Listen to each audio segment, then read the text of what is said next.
నొప్పి ఉందా సార్?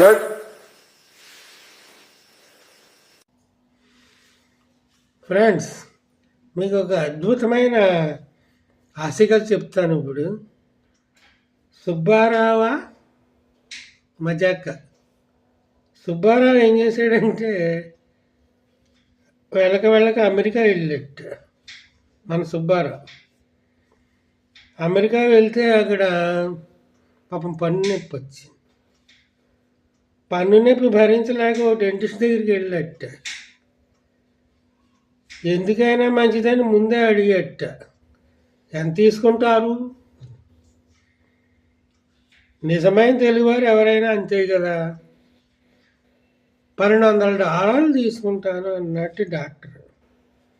అబ్బే మరీ ఎక్కువ అన్నట్టు సుబ్బారావు ఆశ్చర్యంగా డాక్టర్ని చూస్తూ. అనస్థీషియా ఇచ్చి పన్ను పీకాలని ఆయన నా రేటు ఎక్కువే అని చెప్పాడు. ఇంకేమైనా పని పూర్తి అయిపోయే మార్గం ఏమైనా ఉందా అండి అని అడిగట్టు. మరి అతి తెలివి సుబ్బారావు గారు కదా, ఈయన మన కోనసీమలో ఉంటాడు, అమలాపురంలో. అక్కడ అలా బేరాలు ఆడటం అలవాటు అనమాట ఆయనకి.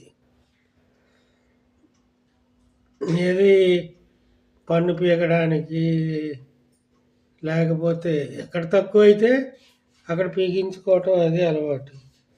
అయ్య బాబాయ్ నేను అలా పీకలేనండి అన్నట్టు. అక్కడ అమెరికన్ డాక్టర్ చిర్రెత్తుకు వచ్చి డాక్టర్ అన్నట్టు చివరికి, ఇంకేమైనా మార్గం ఉంటే చెప్పండి, ఇంకేమైనా మార్గం ఉంటే చెప్పండి. సరే నీకు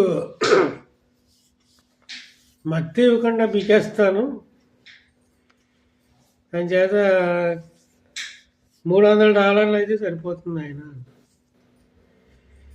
సరే పీకేయండి సార్, నాకేం భయం లేదు. నేను ఇక్కడ హైదరాబాద్ రోడ్ల మీద బండి మీద తిరిగాను, ఎంత నొప్పి అయినా సరే నేను భరించగలను, ఏపీలో కూడా తిరిగాను అని చెప్పేసి అన్నాడు. సరే కూర్చోమన్నట్ట. కూర్చున్నాక పీకేస్తూ ఉంటే అసలు కిక్కురు మనలేదుట, పైగా ఇంకా జోకులు వేస్తున్నట్ట డాక్టర్ గారి మీద.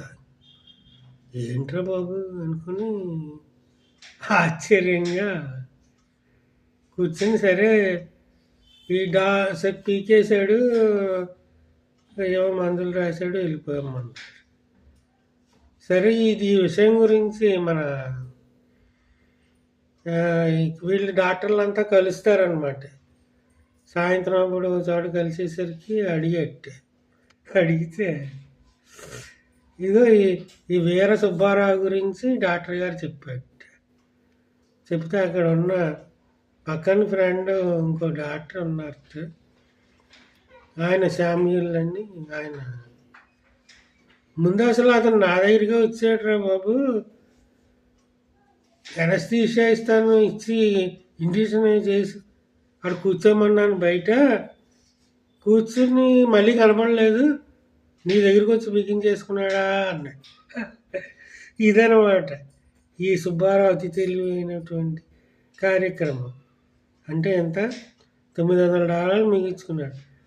ఇప్పుడు ఆశ్చర్యపోవడం ఈ పన్ను పీకిన ఆయన వంతు అయిందన్నమాట. థ్యాంక్ యూ విన్నందుకు.